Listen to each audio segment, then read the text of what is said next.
Science में आज आपको 10th नंबर का चैप्टर भारत में कृषि उस बारे में आपको समझाऊंगी। जैसे कि हम सभी जानते हैं कि प्राचीन काल से जो भारत में अधिकतर आर्थिक प्रगति होती आई है वो कृषि के आधार पर ही होती आई है।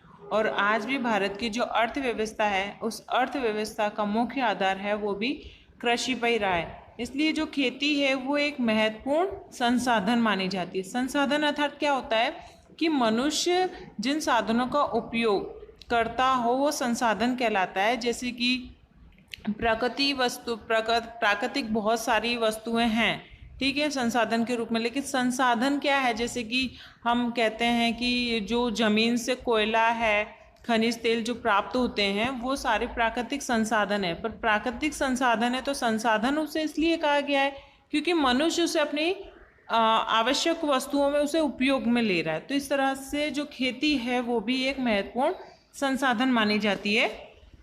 श्रम शक्ति के लगभग 60% जो लोग हैं वो कृषि कार्य से जुड़े हुए हैं। इसमें भारत के लोगों को मात्र भोजन की आपूर्ति के उपरांत लोगों के लिए विभिन्न प्रकार का कच्चा माल भी खेती से प्राप्त होता है। तो अर्थात में जान सकते हैं कि हमें यानी भारत के जो लोग हैं उन्हें जो भोजन की प्राप्ति जो होती है वो तो जो खेती से प्राप्त होती है, उसके अलावा उद्योग के लिए जो हमें कच्चा माल प्राप्त होता है जैसे कि कपास है, गन्ने हैं, ये सारी चीज़ें जो कच्चे माल होते हैं वो भी हमें खेती से प्राप्त होते हैं। तो इस प्रकार राष्ट्रीय उत्पादन में कृषि का लगभग 22% जितना भाग है, जिसमें निर्यात में कृषि फसल एवं कृषि उत्पादन का जो लगभग 18% हिस्सा माना जाता है, जिसमें देश को प्रति वर्ष यानी कि हर वर्ष उसे विदेशी मुद्रा प्राप्त होती है। और भारतीय अर्थव्यवस्था मुख्य रूप से कृषि पर आधारित है। इस तरह भारत एक कृषि प्रधान देश माना जाता है। उपजाऊ मैदान, 12 महीने फसल ली जा सके ऐसी अनुकूलन जलवायु, सिंचाई कुशल एवं मेहनती किसान आदि के कारण भारत के अधिकांश क्षेत्रों में 2 या उससे अधिक फसलों का उत्पादन किया जाता है। तो ये भी हम सब जानते हैं कि अगर उपजाऊ मैदान यानी कि जो जमीन है वो उपजाऊ जमीन होगी तो उसमें 12 माह से फसल की जा सकती हैं। पर 12 माह से फसल करने के लिए उसमें अनुकूलन जलवायु होनी चाहिए, सिंचाई अच्छी होनी चाहिए और किसान जो है वो मेहनती होना चाहिए। तो इन मेहनती किसानों की वजह से उपजाऊ मैदानों में कई प्रकार की फसलें ली जा सकती हैं, जिसे हम कह सकते हैं कि इसके बावजूद भारत में जो कृषि के क्षेत्र का जो पूरा विकास नहीं देखने को मिल रहा है।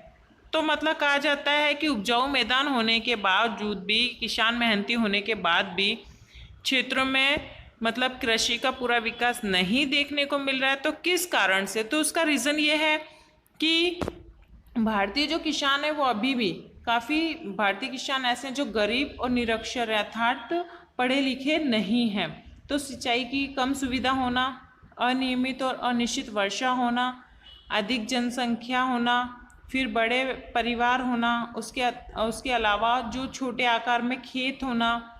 तो छोटे आकार में खेत यानी कम जगह, खेत के लिए जगह कम देना, तो जिसमें वो क्या है सिर्फ अपने जीवन निर्वाह जैसी खेतियां कर पाते हैं। फिर इसके अलावा शिक्षित वर्ग कृषि में वो नहीं जुड़ पाते हैं, समाज में कृषि का नीचा माना जाने वाला स्थान आदि। तो इस प्रकार से काफ़ी जो समस्याएं उत्पन्न होती हैं, इसकी वजह से वैश्विक उत्पादन के समक्ष भारत में उत्पादन तुलनात्मक कम देखने को मिलता है। हकीकत में कृषि एक महत्वपूर्ण व्यवसाय है। अब हम देखेंगे कृषि के प्रकार। तो कृषि के प्रकार, भारत में कृषि के जो प्रकार हैं उसमें हम जानेंगे कि जैसे कि भारत का समग्र अर्थतंत्र कृषि के साथ जुड़ा हुआ है। जैसे सिंचाई पद्धति है, कृषि उत्पादन है, फिर आर्थिक प्रतिफल है। इन सब बातों के आधार पर कृषि के प्रकार किए गए हैं, इन्हें भागों में बांटा गया है। जिसमें प्रथम हम देखेंगे जीवन निर्वाह कृषि। तो जीवन निर्वाह कृषि अर्थात क्या होता है कि ऐसी कृषि जिसमें जो किसान है वो अपने परिवार का भरण पोषण कर सके, उतना ही मतलब उसे फसल उत्पादन कर सकता है, तो उसे हम जीवन निर्वाह कृषि कहेंगे। तो जिसके बारे में हम जानेंगे कि स्वतंत्रता के पश्चात योजना आयोग की अनेकों कृषि विकास और योजना के अमल के बावजूद भारत में किसानों की जो आर्थिक स्थिति है वो बहुत ही दयनीय यानी बहुत ही खराब स्थिति बताई गई है, जिसमें किसानों को छोटे आकार के खेतों में महंगे बीज, खाद और जंतुनाशक उपयोग करना पड़ता था। तो ये कह सकते हैं कि इन्हें जो खेत मिलते थे यानी कि जो जमीन दी जाती थी कृषि करने के लिए वो छोटे आकारों में अर्थात कम दी जाती थी, और कम जमीन में जो खेती करने के लिए ये लोग महंगे बीज का उत्पादन करते थे, जंतुनाशक दवाइयों का उपयोग करते थे, तो जिसकी वजह से ये इन्हें खेती करना बहुत ही महंगा पड़ता था। और इस खेती में उन्हें जो अनाज प्राप्त होता था वो उतना ही अनाज प्राप्त होता था जिसमें मात्र इनके परिवार का भरण पोषण हो सके। तो इसलिए हम इस कृषि को जीवन निर्वाह कृषि कहते हैं। जीवन निर्वाह कृषि को आत्मनिर्भर कृषि भी कह सकते हैं, और भारत कृषि आज भी अधिकांश क्षेत्रों में जीवन निर्वाह प्रवृत्ति ही मानी जाती है। सेकंड पॉइंट रहेगा हमारा सूखी कृषि। तो वर्षा कम हो तो सिंचाई की अपूर्ण सुविधा एवं मात्र वर्षा पर आधारित क्षेत्रों में मात्र जमीन में संग्रहित जमीन के आधार पर एक ही फसल ली जाती है, इसे हम सूखी कृषि कहते हैं। अर्थात ये कह सकते हैं कि वर्षा कम होती हो, सिंचाई की अपूर्ण यानी कि सिंचाई की सुविधा अच्छी तरह से नहीं होती है, मात्र वर्षा के आधार पर ही वर्षा के आधार पर जो जमीन नमी संग्रहित, अर्थात ये कह सकते हो जो जमीन में नमी होती है यानी गीलापन होना, तो इस प्रकार की जो जमीन होती है उसमें एक ही प्रकार की फसल ली जा सकती है, इसलिए उसे हम सूखी खेती कहते हैं। सूखी खेती में ज्वार है, बाजरी है, दलहन है, ये सारी जो फसलें हैं वो कम पानी में की जा सकती हैं, इसलिए इस प्रकार की फसलें इस कृषि में की जाती है। गुजरात के भाल प्रदेश में वर्षा कम होने के बाद यानी या फिर ये कह सकते हैं वर्षा पूरी होने के बाद जो जमीन नमी युक्त हो जाती है उस जमीन में गेहूं एवं चने की फसल की जाती है। अगला पॉइंट रहेगा हमारा आर्द्र कृषि। तो इस प्रकार की कृषि में क्या होता है कि जहाँ पे वर्षा का परिमाण अधिक हो यानी अधिक वर्षा हो, जहाँ अधिक वर्षा होगी तो वहाँ की जो सिंचाई की सुविधा है वो भी अधिक होगी। तो अधिक वर्षा होने के बाद और अच्छी सिंचाई होने के बाद ऐसे क्षेत्रों में जो नमी वाली कृषि की जाती है, अर्थात ये कह सकते हैं कि अधिक वर्षा होने के बाद फिर बाद में वहाँ वर्षा ना हो या फिर कम भी सिंचाई हो तो भी वहाँ पे वर्ष में एक से अधिक बार फसल ली जा सकती है, क्योंकि उसमें जो ज़मीन में नमी कैसी होगी, अधिक हो जाएगी अधिक वर्षा होने की वजह से। तो ऐसी नमी वाली कृषि मतलब खेती में अधिक हम एक से अधिक फसलें ले सकते हैं, जैसे कि धान है, गन्ना है, कपास है, गेहूं है, फिर अन्य प्रकार की साग सब्जियां हैं। तो इस प्रकार की जो फसलें हैं वो आर्द्र कृषि में किया जाता है। फिर अगला पॉइंट है हमारा स्थानांतरित अथवा झूम। तो इस प्रकार की जो कृषि होती है इसमें किसान क्या करते हैं, तो पहले तो वृक्षों को काट देंगे, वृक्षों को काट कर उन्हें जलाकर जमीन को साफ करते हैं। तो ज़मीन को साफ करने के बाद फिर उसमें ये लोग खेती करते हैं, और फिर इस प्रकार की जो ज़मीन में खेती होती है वो 2 से 3 वर्ष तक उगाती है, क्योंकि वृक्षों को काट कर उन्हें जलाकर 2 से 3 वर्ष उसमें खेती करने के बाद जो ज़मीन की उत्पादकता है वो घट जाती है। तो उत्पादकता घटने के बाद उसमें अच्छी फसल ना होने के रीज़न से ये लोग इसी प्रकार इस जमीन को छोड़कर किसी दूसरी जगह पर जाकर वापस इसी प्रकार की कृषि करते हैं, इसलिए हम इसे स्थानांतरित अथवा झूम कृषि कहते हैं। इस कृषि में फसलें साग सब्जी उत्पादन की जाती है, और इस प्रकार की जो कृषि है उसका उत्पादन बहुत ही कम देखने को मिलता है। फिर है बागायती। तो बागायती जो कृषि होती है, इस प्रकार की खेती की जो देखभाल की जाती है वो एक बगीचे के समान होती है। तो बगीचे के समान इस कृषि करने वाले खेती को मतलब हम बागवानी खेती कहेंगे। तो इस प्रकार की जो कृषि होती है इसमें रबड़, चाय, काफ़ी, कोको, नारियल, उपरांत सेब, आम, संतरे, अंगूर, अलावा नींबू और खजूर आदि जैसी फसलें अत्यंत और अधिक रखरखाव यानी कि बहुत ही ज़्यादा देख रेख के साथ ये कृषि की जाती है। इस प्रकार की कृषि में अधिक पूंजी निवेश होता है, कुशलता, तकनीकी ज्ञान मिलता है, और यंत्र, खाद, सिंचाई परिरक्षण, संग्रह और परिवहन की पर्याप्त सुविधा अच्छी होती है।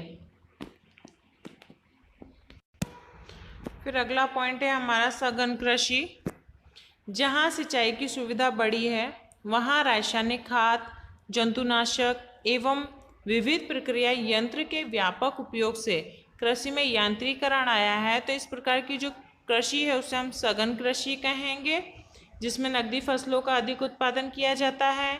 यहाँ पर हेक्टेयर उत्पादन की खूब ज़्यादा वृद्धि देखने को मिलती है और इस प्रकार की जो कृषि है वो कृषि के अंतर्गत उत्पादन विस्तार लगातार बढ़ता रहा है और इस प्रकार की कृषि जो है वो आर्थिक प्रतिफल को महत्व देती है। इस प्रकार की जो कृषि उसे हम व्यापारिक कृषि भी कहते हैं। अब हम देखेंगे कृषि की पद्धतियाँ। तो कृषि की पद्धति में सजीव कृषि, टिकाऊ कृषि और मिश्र कृषि जो पद्धतियाँ प्रचलित बताई गई हैं, जिसमें हम सबसे पहले जानेंगे सजीव कृषि। तो सजीव कृषि में आपको क्या बताया जाएगा कि इस प्रकार की जो खेती की जाती है ना, तो इस प्रकार की खेती में किसी भी प्रकार की जंतुनाशक दवाएं वगैरह का उपयोग नहीं करते हैं। ये लोग इस प्रकार की खेती में गोबर है, जैव खाद वगैरह हैं, फिर गौमूत्र है, छाछ है, नीम के घोल है, इस प्रकार की चीज़ों का ये लोग उपयोग करते हैं, जिसकी वजह से उत्पादन को एक पोषण युक्त तत्व मिलते हैं, इसलिए हम इसे सजीव कृषि कहते हैं। तो इस बारे में हम जानेंगे कि जिस तरह जंतुनाशक एवं रासायनिक खाद का उपयोग हो रहा है, इससे रासायनिक या हमें हानिकारक प्रभाव देखने को मिलते हैं। तो हानिकारक प्रभाव कैसे देखने को मिलेंगे? तो जो अनाज और साग सब्जी या फल हैं उसमें फलों में हम रासायनिक और जंतुनाशक की उपस्थित कारण होने की वजह से लोगों के स्वास्थ्य पर जो है वो विपरीत असर पड़ता है।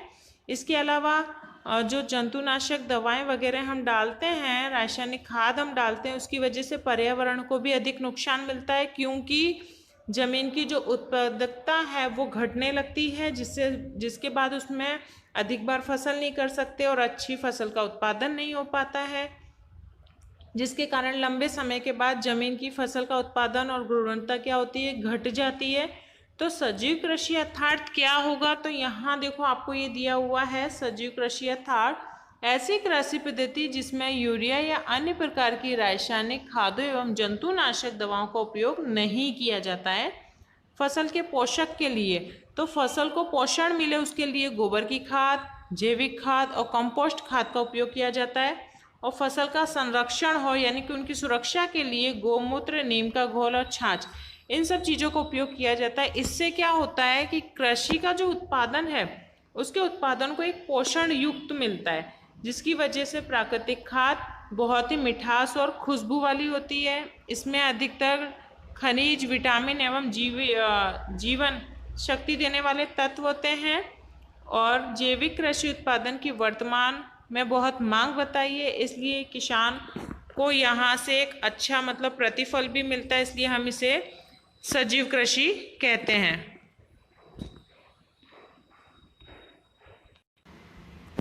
अब हम जानेंगे टिकाऊ कृषि।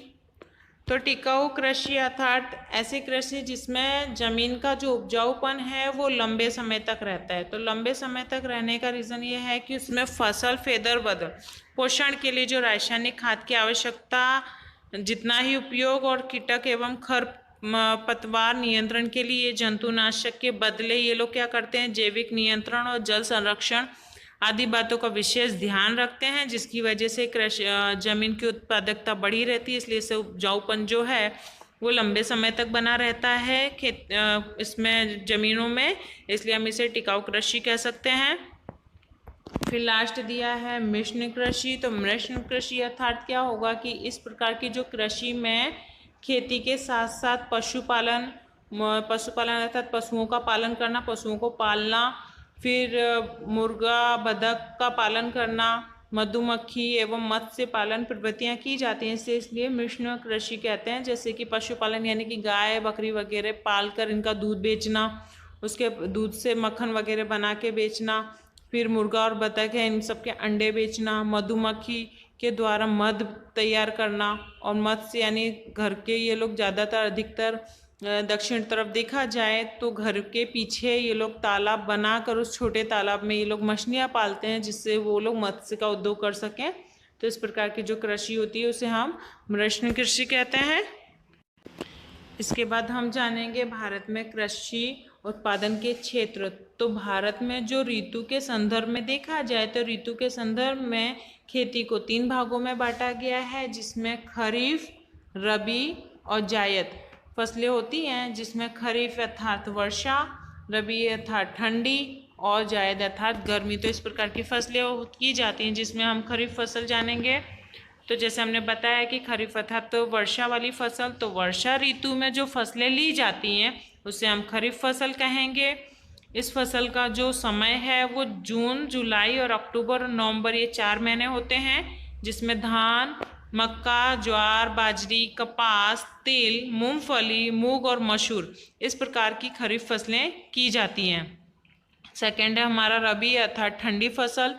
तो इस प्रकार की जो फसलें हैं वो ठंडी के ऋतु में होती है, और ठंडी के ऋतु अर्थात अक्टूबर और नवंबर और इसके अलावा मार्च और अप्रैल, ये 4 महीने में भी इसमें इस प्रकार की फसलें ली जाती हैं, जिसमें गेहूँ, चना, सरसों, अरंडी और अलसी इस प्रकार की यहाँ फसलें ली जाती हैं। फिर है जायद अर्थात गर्मी। तो गर्मी में ली जाने वाली फसल जो है उसे जायद फसल कहेंगे।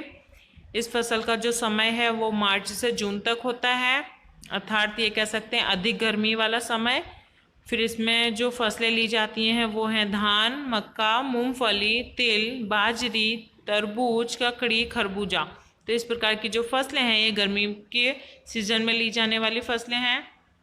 अब हम जानेंगे मुख्य कृषि की फसलें। तो वो भौगोलिक परिस्थिति, जलवायु और जमीन, इन सब की विविध, इसके अलावा वर्षा का प्रमाण। तो इन सब के आधार पर कृषि के अलग अलग कारण बताए गए हैं, अर्थात ये कह सकते हैं भारत में अलग अलग भागों में फसलों की बुवाई के विविध प्रकार बताए गए हैं, जो हम जानेंगे। तो ये है भारत की मुख्य कृषि उत्पादन, जहाँ आपको कोष्टक दिया हुआ है, जिसमें आपको फर्स्ट दिया है धान्य फसल, दलहन, तिलहन, पेय, नकदी फसल, औषधि और मसाला वाली फसल और फल और साग सब्जियाँ। तो इस प्रकार की जो फसलें हैं ये भारत में मुख्य रूप से ली जाती हैं, जिसमें हम सबसे पहले जानेंगे धान्य। तो धान्य में धान, गेहूँ, ज्वार, बाजरी और मक्का और जौ इस प्रकार की धान्य फसलें हैं। दलहन में आएगा अरहर की दाल, मूंग है, चने की दाल है, मटर की दाल है, वाल है, मोठ, फिर उड़द और मसूर। तिलहन के अंदर मूंगफली, तिल, सोयाबीन, अरंडी, सरसों, सूर्यमुखी, नारियल और अलसी, ये सारे जो हैं तिलहन है, इनसे तेल निकाला जा सकता है। पेय में चाय, कॉफ़ी और कोको लिए जाते हैं। नकदी फसल में कपास है, गन्ना है, पटसन, फिर तंबाकू और रबर, ये जो फसलें हैं वो नकदी फसलें हैं। फिर औषधि मसाला फसल क्या है, तो जैसे कि जीरा, सौंफ, फिर इसबगोल, धनिया, मेथी, अजवाइन और काली मिर्च और लहसुन, इसे हम औषधि और मसाला युक्त कहेंगे, क्योंकि ये मसाले के उपयोग में, इसके अलावा औषधि के रूप में जैसे कि काली मिर्च है, अजवाइन है, मेथी है, ये सारी चीज़ों को हम औषधि के रूप में भी लेते हैं, इसलिए इसे औषधि और मसाला युक्त फसल कहेंगे। फिर फल में आम, केला, चीकू, पपीता, अंगूर, बेर, सेब और अमरूद, ये जो फसलें, ये जो फल हैं, ये भारत की मुख्य उत्पादन भारत में होता है। साग सब्जी में आलू, बैगन, प्याज, टमाटर, लौकी और तुरैया, भिंडी और पत्ता गोभी। तो इस प्रकार की जो साग सब्जियां हैं, तो हमने ये जो फल, साग सब्जी, नकदी फसल और तिलहन, दलहन, धान जो देखे हैं, ये सारी जो फसलें हैं, इन फसलों का भारत में मुख्य उत्पादन होता है, जिसमें हम एक एक के बारे में जानेंगे। तो जैसे देखा जाएगा सबसे पहले धान्य फसल। तो धान्य फसल यानी भारत में कुल बुआई क्षेत्र के लगभग 75% में क्षेत्र में धान्य की फसल की जाती है, जो कुल उत्पादन का लगभग 50% धान्य फसल से प्राप्त होता है। और मुख्य धान फसल निम्नानुसार है, जिसमें हम सबसे पहले देखेंगे धान अर्थात होता राइस यानी चावल। तो धान हमारी जो है वो महत्वपूर्ण धान्य फसल मानी गई है। विश्व की अधिकांश जो जनसंख्या है एवं भारत की लगभग आधी जनसंख्या जो है वो भोजन में चावल का उपयोग करती है। धान उष्णकटिबंध है, अधिक उत्पादन के लिए अर्थात कह सकते हैं गर्मी एवं नमी युक्त जलवायु, न्यूनतम 20 डिग्री से तापमान, नदियों के काप की जो उपजाऊ जमीन एवं 100 सेमी या उससे अधिक वर्षा आवश्यक है। तो धान के लिए ये बताया गया है कि धान में पानी की सबसे ज़्यादा ज़रूरत पड़ती है, इसलिए यहाँ पे दिया हुआ है कि आपको इसमें अगर पॉइंट याद रखने हैं तो सबसे मेन पॉइंट ये रहेगा कि जो धान है वो एक महत्वपूर्ण फसल है। इसके अलावा विश्व के अधिकांश जो जनसंख्या है वो भोजन में चावल का उपयोग करती है। धान एक उष्णकटिबंध है और काप वाली ज़मीन इसके लिए जो कैसी चाहिए, तो नदियों के काप के उपजाऊ वाली जो ज़मीन है उसमें 100% या उससे भी अधिक वर्षा की ज़रूरत पड़ती है धान के लिए। कम वर्षा वाले क्षेत्र जहाँ पंजाब है, हरियाणा है, उत्तर प्रदेश है, यहाँ पे सिंचाई से ये फसल ली जाती है, यानी यहाँ पे ये फसल होती है पर किसके द्वारा, तो सिंचाई के द्वारा। धान की कृषि में मानव श्रम की अधिक आवश्यकता रहती है, यानी इसमें मानव के श्रम यानी कि उसकी मेहनत की अधिक आवश्यकता पड़ती है। पश्चिम बंगाल है, तमिलनाडु है, आंध्र प्रदेश, बिहार, उड़ीसा इसके मुख्य उत्पादक राज्य बताए गए हैं। तो ये सारे राज्य क्यों बताए, पश्चिम बंगाल, तमिलनाडु, आंध्र प्रदेश, बिहार, यहाँ सब पानी की मतलब व्यवस्था अच्छी है, इसलिए यहाँ पे ये मुख्य उत्पादक बताया गया है। इसके अलावा पश्चिम बंगाल, उत्तर प्रदेश, आंध्र प्रदेश, बिहार, उड़ीसा, तमिलनाडु इन सब राज्यों में वर्ष में 2 या 3 बार ये फसलें ली जा सकती है। क्यों, तो उसका रीज़न यही है कि वहाँ पर पानी की और सिंचाई की अधिक सुविधा होने की वजह से यहाँ ये फसलें साल में 2 से 3 बार ली जा सकती हैं। गुजरात में सूरत, तापी, पंचमहाल, अहमदाबाद, खेड़ा, आणंद, वलसाड आदि जिलों में ये धान की बुवाई की जाती है। धान या पानी की अधिक आवश्यकता वाली फसल होने के बावजूद खेत में लगातार पानी भरकर रखने के बदले फुहारा पद्धति से सिंचाई करके कम पानी से भी ये फसल की जा सकती है। तो ये एक रीज़न बताया गया है कि अगर जैसे कि धान में हम जानते हैं कि धान में भी हल बताया 100 सेमी या उससे अधिक वर्षा की जरूरत है, अर्थात अधिक पानी चाहिए। तो जहाँ पर अधिक पानी ना हो वहाँ पर क्या करेंगे, खेतों में पानी पहले भर दिया जाएगा, यानी पानी भर कर रख के उसमें फिर फुहारा पद्धति का इस्तेमाल किया जाता है, जिससे कम पानी में भी इस प्रकार की फसलों को हम ले सकते हैं। फिर अगला पॉइंट है हमारा गेहूँ। तो धान के बाद गेहूँ ये हमारे देश की दूसरी महत्वपूर्ण फसल है। भारत एक तृतीयांश कृषि भूमि पर गेहूँ की कृषि की जाती है और इस देश में उत्तर पश्चिम भारत में रहने वाले जो लोग हैं उनका मुख्य जो आहार बताया गया वो है गेहूँ। गेहूँ मुख्य आहार बताया। गेहूँ जो है वो समशीतोष्ण कटिबंध की रबी फसल बताई गई है। गेहूँ की फसल के लिए काली या उपजाऊ अर्थात दोमट मिट्टी वाली ज़मीन का उपयोग होता है और इसमें 75% जितनी सेमी तक वर्षा अधिक आवश्यक बताई गई है। सिंचाई की आवश्यकता से कम वर्षा वाले भागों में गेहूं उत्पादन किया जाता है। 100 सेमी या उससे अधिक वर्षा वाले क्षेत्रों में गेहूं की बुआई नहीं होती है, क्योंकि 100 या उससे अधिक जो वर्षा वाले क्षेत्र है वहाँ पर धान की आवश्यकता होगी, क्योंकि बताया ही अभी हाल हमने पढ़ा कि धान के लिए 100% या उससे अधिक सेमी की मतलब वर्षा होने की से ही वहाँ धान की बुआई होगी। तो ये जो अगर गेहूं में इस प्रकार की बुआई नहीं होती, क्योंकि गेहूं की अगर 100 सेमी वाली वर्षा में गेहूं की बुआई की जाएगी तो वो गेहूं की बुआई कैसी होगी, नष्ट हो जाएगी, यानी उसे नुकसान होगा। तो इसलिए हम कह सकते हैं कि 75 सेमी तक वर्षा वाला यहाँ पे ये कृषि की जा सकती है और जो 100 सेमी तक यहाँ अगर वर्षा होती है तो ऐसी क्षेत्रों में गेहूं की बुआई नहीं की जा सकती है। गेहूं की कृषि में यांत्रिकरण होने से श्रमिक की आवश्यकता कम पड़ती है। तो ये कह सकते हैं कि यहाँ पे यांत्रिकरण होने की वजह से यहाँ पे किसानों को मेहनत कम करनी पड़ती है। हरित क्रांति के बाद गेहूं का उत्पादन लगभग 2 गुना हो गया है। गेहूं की मुख्य रूप से पंजाब, हरियाणा, पश्चिम बंगाल और उत्तर प्रदेश में होती है। देश में कुल गेहूं उत्पादन का जो तृतीयांश यानी तीसरा भाग है इन राज्यों का है। इन राज्यों में सिंचाई की सुविधा होने से यहाँ प्रति हेक्टेयर उत्पादन अधिक होता आया है और पंजाब में नहरों के पानी के कारण गेहूं का विपुल उत्पादन होता है। इसी कारण हम पंजाब को गेहूं का भंडार कहते हैं। तो ये पॉइंट आपको याद रखना है, गेहूं का भंडार पंजाब को क्यों कहा जाता है। तो राज्यों में सिंचाई की सुविधा होने से यहाँ प्रति हेक्टेयर अधिक उत्पादन होता है। तो पंजाब में नहरों के पानी के कारण, तो नहरों के पानी के कारण गेहूं का यहाँ उत्पादन विपुल होता है, इसलिए पंजाब को गेहूं का भंडार कहा जाता है, अर्थात यहाँ पे गेहूं सबसे अधिक होते हैं। इसके अलावा मध्य प्रदेश, राजस्थान, गुजरात, महाराष्ट्र, पश्चिम बंगाल आदि राज्यों में गेहूं का उत्पादन होता है। गुजरात में भाल क्षेत्र में भालिया गेहूं होता है, तो भाल जो क्षेत्र हैं वहाँ पर गेहूं को भालिया नाम से जानते हैं, इसलिए भालिया गेहूं कहते हैं। इसके उपरांत महसाणा, राजकोट, जूनागढ़, खेड़ा में होता है। रोज बरोज भोजन में उपयोग लिए जाने वाले सभी प्रकार के जो अनाज हैं उसमें उन अनाजों में से सर्वश्रेष्ठ यानी सबसे अच्छा गेहूं बताया गया है। गेहूं के आटे से रोटी बनती है, भाकरियाँ बनती हैं, सिवैयाँ बनती हैं, हलवा, लपसी, लड्डू, सुखड़ी, पाव, पूड़ी, केक, बिस्किट, ये सारी चीज़ें जो बनती हैं वो गेहूं से बनती है। इसलिए कहा जाता है कि सभी प्रकार के जो भोजन में हम लोग जो भी लेते हैं अनाज, उन अनाजों में सर्वश्रेष्ठ गेहूं को माना है।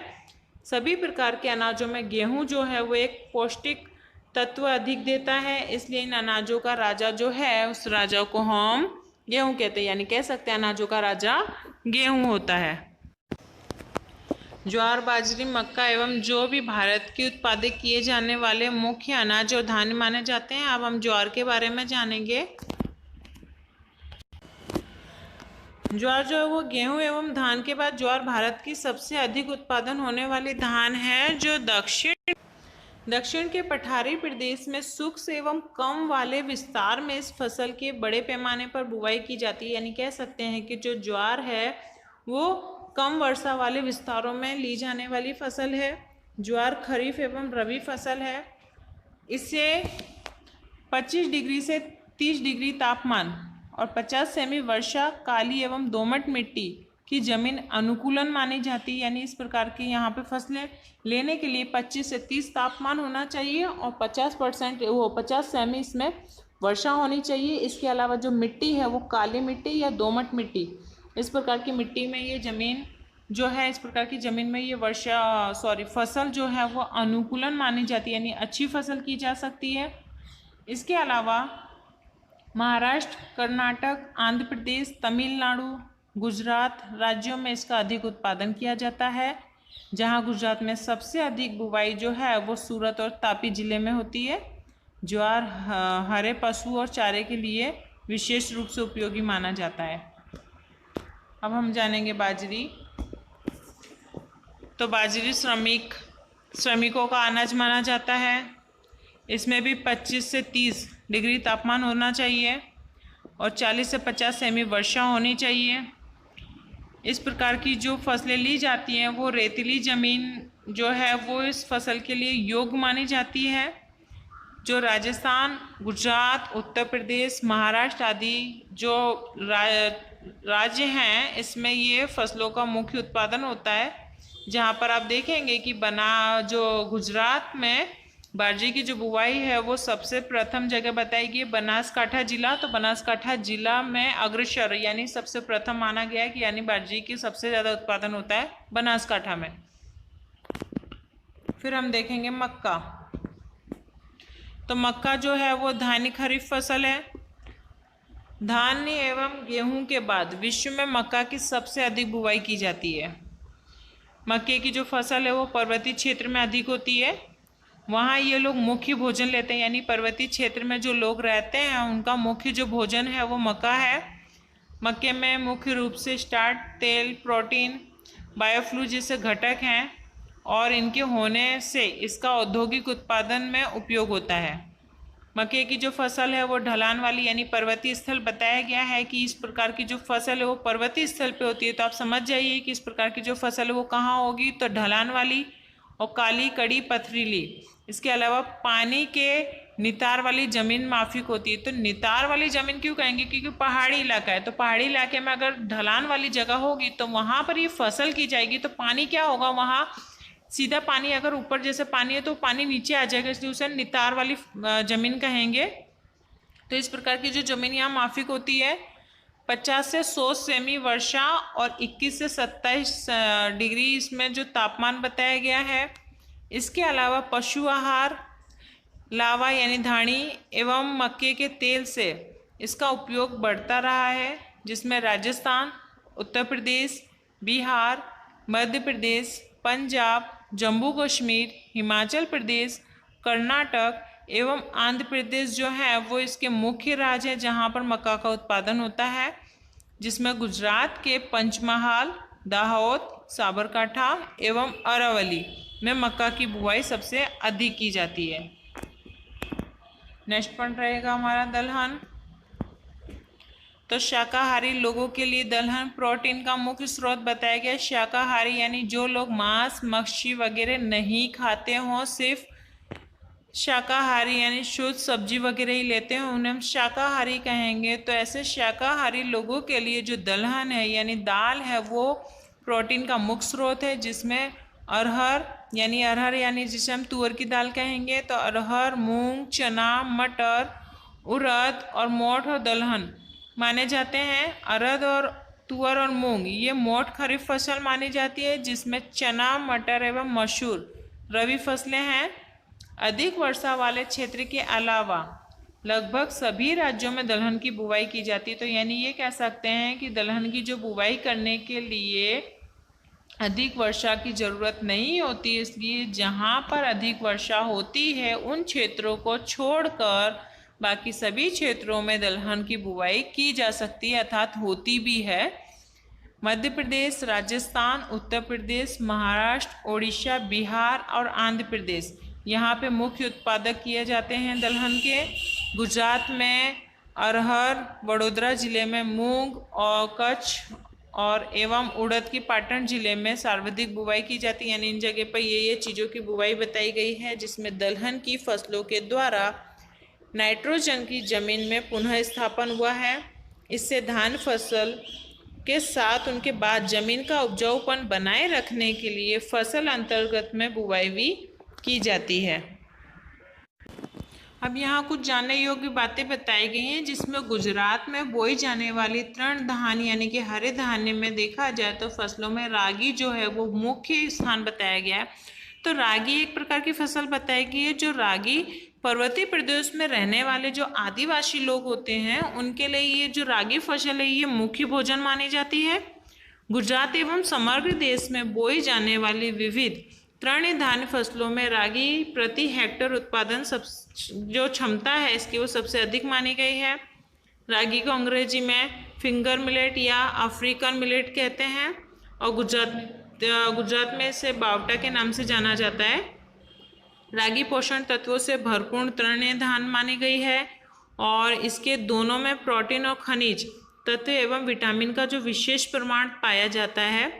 और इस विशेष प्रमाण में जो देखा जाए तो रागी में जो वसा है, वसा की मात्रा अधिक होने की वजह से ये जिन लोगों को हृदय का रोग होता है यानी हृदय रोगी जो लोग होते हैं उनके लिए रागी बहुत ही लाभदायक मानी गई है। रागी में कैल्शियम एवं आयरन का प्रमाण अन्य फसलों से विशेष होने से इनका उपयोग कुपोषण अर्थात जो ऐसे बच्चे होते हैं जो कुपोषण के शिकार होते हैं अर्थात जिन्हें भोजन की प्राप्ति यानी उन्हें भोजन अच्छे रूप से ना मिलता हो या भोजन कमी होने से कुपोषण होता है, तो कुपोषण को दूर करने के लिए यहाँ बेबी फूड बनाने में इसका इस्तेमाल किया जाता है। इसके अलावा रागी उत्पन्न करते आदिवासी जो किसान है वो आटे में से रोटी बनाकर खाते हैं। इसके सिवाय देखा जाए तो रागी का उपयोग बिस्कुट, चॉकलेट, टोस्ट और नान खटाई, वेफर, पापड़ी, सदस्य खाद्य जैसी अलग अलग चीज़ें बनाई जाती हैं। अगला पॉइंट है हमारा तिलहन। तो तिलहन मतलब तेल, जो मूंगफली, तिल, सोयाबीन, एरंडी, सरसों, सूर्यमुखी, अलसी आदि जो तिलहन है ये माने जाएंगे। भारतीय भोजन में तेल महत्वपूर्ण स्थान है। तो तेल महत्वपूर्ण स्थान हो गए क्योंकि हम कोई भी चीज़ बनाते हैं उसमें तेल का इस्तेमाल करते ही हैं। भाकरी, पूड़ी, समोसे, आप कुछ भी खाने की चीज़ बनाएंगे तो उसमें आपको तेल का उपयोग करना होगा, इसलिए तेल एक महत्वपूर्ण स्थान माना गया है। तिलहन में खाद्य तेल के उपरांत दालों में से तेल निकाले लेने के बाद बचने वाली जो खली होती है वो पशुओं के भोज्य आहार और सेंद्रीय खाद के रूप में उपयोग ली जाती है। यानी ये कह सकते हैं कि इन सब चीज़ों में से जब तेल निकाला जाता है तो तेल निकालने के लिए इसका क्या, जो तेल निकालने के बाद इसमें जो बचता है, यानी जैसे खाद्य तेल उपरांत, यानी तेल जब निकालते हैं तो तेल निकालने के बाद इसका जो हम कचरा बोल सकते हैं या फिर ये कह सकते हैं कि जो इसमें बची हुई वो होती है, तो उसे हम भोजन में यानी कि पशुओं के भोजन में लगा देते हैं, अथवा हम उसे सेंद्रीय खाद के लिए भी उपयोग में ले सकते हैं। अब हम जानेंगे मूंगफली के बारे में। तो मूंगफली जो तिलहन फसलों में महत्वपूर्ण स्थान रखती है। मूंगफली की जो फसल है वो काली, कसदार और दोमट मिट्टी, इसके अलावा रेती मिश्रित जो मिट्टियां हैं उसमें पानी भरी ना रहे ऐसी जमीन इसके लिए अनुकूलन मानी गई है, जिसमें 20 से 25 डिग्री का तापमान होना चाहिए और 50 से 70 सेमी वर्षा अनुकूलन मानी गई है मूंगफली की खेती करने के लिए। मूंगफली जो है वो खरीफ एवं सिंचाई की सुविधा वाले क्षेत्रों में गर्मी की फसल के रूप में बोई जाती है। तो खरीफ फसल कहा गया। इसके अलावा कहा गया है कि सिंचाई की सुविधा क्षेत्रों में, जहाँ सिंचाई की सुविधा हो सकती है ऐसे क्षेत्रों में गर्मी की फसल में ये, गर्मी के समय में ये फसल ली जाती है। गुजरात, आंध्र प्रदेश, तमिलनाडु, महाराष्ट्र इसके मुख्य उत्पादक बताए गए हैं, जहाँ पर इसका उत्पादन अधिक होता है। इसके अलावा मूंगफली के उत्पादन में भारत का चीन के बाद दूसरा स्थान है। तो मतलब सबसे पहला जो बताया गया है वो भारत में होता है, भारत के अलावा चीन। तो चीन के बाद यानी हमारे भारत, यानी सबसे ज़्यादा उत्पादन कहाँ बताया गया है, तो चीन में, चीन के बाद भारत। तो जिस तरह से जनसंख्या की दृष्टि से आपको याद रखते हो कि जनसंख्या की दृष्टि से हमारा भारत देश दूसरे स्थान पे, इसी तरह से मूंगफली के बारे में आपको याद रखना है कि भारत जो है वो चीन के बाद दूसरे स्थान पर मूंगफली के उत्पादन में माना गया है। देश में मूंगफली उत्पादन में गुजरात राज्य प्रथम क्रम पर है, जो जूनागढ़, गिर सोमनाथ, अमरेली, राजकोट, भावनगर जिलों में मूंगफली की जो बुवाई है वो अधिक देखने को मिलती है। गुजरात के खाद्य तेल के रूप में देखा जाए तो मूंगफली के द्वारा यानी सींग तेल विशेष रूप से उपयोग में लिया जाता है। फिर हम जानेंगे तिल के बारे में। तो तिल जो है वो सदियों से भारत में तिल के तेल का उपयोग होता आया है। भारत में वर्षा पर यानी उत्तर भारत में यह वर्षा पर आधारित खरीफ फसल है, अर्थात ये कह सकते हैं कि वर्षा पर आधारित है, यानी वर्षा होगी तो इसकी फसल ली जा सकती है। दक्षिण भारत में रबी फसल तो कभी कभी जायद फसल के रूप में भी बोई जाती है। लगभग सभी राज्यों में इसका उत्पादन होता है। तो यहाँ दक्षिण भारत इसलिए कहा गया है क्योंकि कहा ना कि ये वर्षा के आधारित है, तो दक्षिण भारत में अर्थात क्या है कि यानी उसके आसपास पानी देखने को मिलेगा, तो इसलिए ये जो फसल है वो दक्षिण भारत में रबी फसल या जायद फसल के रूप में से लिया जा सकता है। और लगभग सभी राज्यों में इसका उत्पादन होता ही है। सभी तिलहनों में जो तिल है वो सबसे अधिक तेल वाला होता है, या तो ये कह सकते हैं कि जो तिलहन, बहुत सारी जो चीज़ें बताई गई हैं उसमें सबसे ज़्यादा तेल जो निकलता है वो तिल में निकलता है, इसलिए इसे सबसे अधिक तेल वाला बताया गया है। दुनिया के लगभग सभी भागों में खाद्य तेल के रूप में इसका उपयोग किया जाता है, जिसमें तमिलनाडु, गुजरात, पश्चिम बंगाल, कर्नाटक, मध्य प्रदेश जो हैं ये इसके मुख्य उत्पादक बताए गए हैं। जिसमें देखा जाए तो गुजरात जो है, तो गुजरात समग्र देश में तिल के उत्पादन में और बुवाई में प्रथम स्थान पर है, अर्थात ये कह सकते हैं कि सभी देशों में तिल का उत्पादन और बुवाई जो है वो प्रथम यानी सबसे आगे नंबर पर रखा गया तो गुजरात पर है। गुजरात की सर्वाधिक बुवाई बनासकांठा जिला में होती है और भारत विश्व में तिल का सबसे अधिक निर्यात करने वाला देश माना गया है। फिर हम देखेंगे सरसों। तो सरसों जो है वो रबी फसल है। यह उत्तर भारत की एक महत्वपूर्ण तिलहन फसल मानी गई है, अर्थात ये कह सकते हैं उत्तर भारत में इसका उत्पादन अधिक माना जाता है। इसलिए सरसों के जो दाने हैं वो तथा औषधि गुण के कारण खाद्य तेल के रूप में इसका उपयोग किया जाता है। और इसका उपयोग जो है वो राजस्थान, उत्तर प्रदेश, हरियाणा, पश्चिम बंगाल एवं मध्य प्रदेश, यहाँ इसके मुख्य उत्पादक राज्य बताए गए हैं। फिर अगला पॉइंट है हमारा नारियल। तो नारियल समुद्री किनारे की गर्म एवं नमी युक्त जलवायु तथा क्षार वाली जमीन में होने वाली ये बागानी फसल है। तो बागानी फसल अर्थात बताया था बगीचे की तरह इसकी देखभाल करनी पड़ती है। तो ये समुद्र किनारे पर जो गर्म एवं नमी युक्त, यानी गर्म भी हो नमी युक्त वाली भी जमीन हो, जलवायु हो, इसके अलावा क्षार वाली जमीन जो होती है वहाँ पर इस प्रकार की फसल की जाती है। भारत में कर्नाटक है, केरल है, तमिलनाडु, अंडमान निकोबार, इन जगह पर नारियल के बागान आए हुए गए हैं। गुजरात में समुद्री किनारे के क्षेत्रों में नारियल की बुवाई की जाती है। कम ऊंचाई एवं अधिक उत्पादन देने वाली नारियल की जातियों का विकास किया जाता है। अर्थात ये कह सकते हैं कि इस प्रकार की उत्पादन यानी नारियल की इस प्रकार की जाति बताई गई है जहाँ पर कम ऊंचाई वाले हों और अधिक उत्पादन करता हो, इस प्रकार की नारियल की जाति होती है, उसका विकास किया जाता है।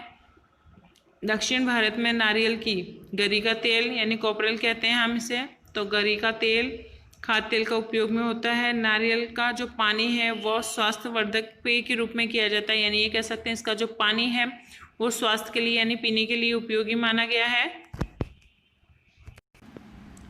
इसके बाद हम देखेंगे एरंडी। तो एरंडी या रंडी खरीफ एक रबी फसल है। एरंडी वैश्विक उत्पादन में भारत जो है उसका 64% यानी 64% हिस्से के साथ बड़ा उत्पादन देश माना गया है। इसके बाद क्रमश चीन एवं ब्राज़ील का क्रम आता है, यानी ये कह सकते हैं सबसे ज़्यादा वैश्विक यानी पूरे विश्व में उत्पादन इसका भारत में 64% बताया गया है। उसके बाद चीन और ब्राज़ील दूसरे, इसके बाद आता है भारत के बाद। और भारत के कुल उत्पादन का लगभग 80% जो भाग है वो उत्पादन गुजरात में होता है एरंडी का। इसके अलावा बताया गया है कि आंध्र प्रदेश एवं राजस्थान आदि इसके उत्पादक राज्य हैं, यानी यहाँ पर भी इसका उत्पादन किया जाता है। गुजरात में बनासकांठा है, पाटण है, साबरकांठा, राजकोट, जूनानगर और अमरेली, इन जिलों में भी वह फसल कम या ज़्यादा प्रमाण में ली जाती है। इसके उपरांत देखा जाए तो वर्तमान समय में कपासिया है, सूरजमुखी है, धान एवं मक्के के जो तेल हैं वो खाद्य तेल के उपयोग जो है वो बढ़ता जा रहा है। अब हम देखेंगे पेय अर्थात पीने वाली वस्तु जो बताई गई, जिसमें हम सबसे पहले जानेंगे चाय के बारे में। तो चाय जो है वो उष्ण एवं समशीतोष्ण है, जो कटिबंध पौधा माना गया है, यानी समशीतोष्ण कटिबंध पौधा है। ये जो चाय है इसके जो पौधे होते हैं उन पौधों के पत्ते एवं कोमल कोपलों की प्रक्रिया कर उसके चाय की पत्ती या भुक्की पेय के रूप में उपयोग की जाती है। चीन के बाद जो भारत है, तो भारत चाय का सबसे अधिक उत्पादन करता है, यानी सबसे प्रथम जो है वो चीन माना जाएगा। श्रीलंका, चीन एवं भारत चाय का निर्यात करने वाला मुख्य देश है, यानी ये क्या करता है चाय का निर्यात करता है, यानी चाय को बेचने वाला बताया गया है। चाय की जो फसल है, तो चाय की फसल के लिए पानी सरलता से बह जाए ऐसी ढलान वाली जगह पर चाय का फसल की जाती है, जहां लौह तत्व वाली जमीन होती है, जिसमें 20 से 30 डिग्री तापमान होता है। 200 सेमी तक यहाँ वर्षा को वर्ष पर्यंत पड़ने वाली फुहारों की आवश्यकता होती है। इसके अलावा देखा जाए तो भारत में चाय असम, पश्चिम बंगाल, उत्तराखंड, उत्तर प्रदेश, तमिलनाडु और कर्नाटक में चाय का अधिक उत्पादन किया जाता है। असम एवं पश्चिम बंगाल में देश की 75 यानी 75% जो चाय का उत्पादन करते हैं तो वो है पश्चिम बंगाल एवं असम। चाय के पौधों की जो पत्तियां हैं वो कुशलतापूर्वक उन्हें चुना जाता है। फिर हम जानेंगे कॉफ़ी के बारे में। तो कॉफ़ी की फसल जो है वो पहाड़ी ढालों पर सूर्य की सीधी धूप ना पड़े इस प्रकार के वृक्षों की छाया में उगाया जाता है, यानी इसीलिए इन्हें हम क्या कहते हैं बागानी, क्योंकि बगीचे की तरह इनकी देखभाल करना होता है, इसलिए हम इसे बागानी खेतियों में इसका नाम लिया गया है चाय कॉफ़ी का। तो जो कॉफ़ी है वो पहाड़ी ढलान पर तो लिया जाता है, लेकिन ऐसी जगह पर लिया जाता है जहाँ पे सूर्य की धूप सीधी इन पर ना पड़े। तो जहाँ बड़े वृक्ष होते हैं, बड़े वृक्षों की छाया में इन कॉफ़ियों को उगाया जाता है। कॉफ़ी की फसल को 150 से लेकर 200 सेमी वर्षा की ज़रूरत पड़ती है। इसके अलावा 15 से 28 डिग्री सेल्सियस तापमान एवं पर्वतीय ढलान वाली जमीन अनुकूलन मानी गई है, जिसमें कर्नाटक है, केरल है, तमिलनाडु कॉफ़ी का अधिक उत्पादन होता है। कर्नाटक का कोगरो प्रदेश कॉफ़ी के लिए अधिक उत्पादन किए जाने वाला माना गया है, जिसमें कॉफ़ी के फल को एकत्र करके उसके बीज को निकाल कर उसी प्रक्रिया को पीस कर उसमें से ये पेय के रूप में उपयोग किया जाता है। फिर हम जानेंगे कोको। तो कोको वृक्ष के फल के बीज को कोको तैयार किया जाता है। इसको बीज से कोको एक पेय पदार्थ है, यानी कि पीने वाला पदार्थ माना गया है। इसमें से चॉकलेट भी बनाई जाती है। इसे गर्म नमी युक्त जलवायु और अधिक वर्षा की आवश्यकता होती है। अफ्रीकी देश इसके मुख्य उत्पादक देश माने गए हैं, जिसमें भारत के केरल, कर्नाटक, आंध्र प्रदेश एवं तमिलनाडु कोको की उत्पादन एवं इसमें बुआई की जाती है। इस चैप्टर को अब हम जो अगला भाग है वो नकदी फसल है, तो नकदी फसल के बारे में हम अगले भाग में जानेंगे।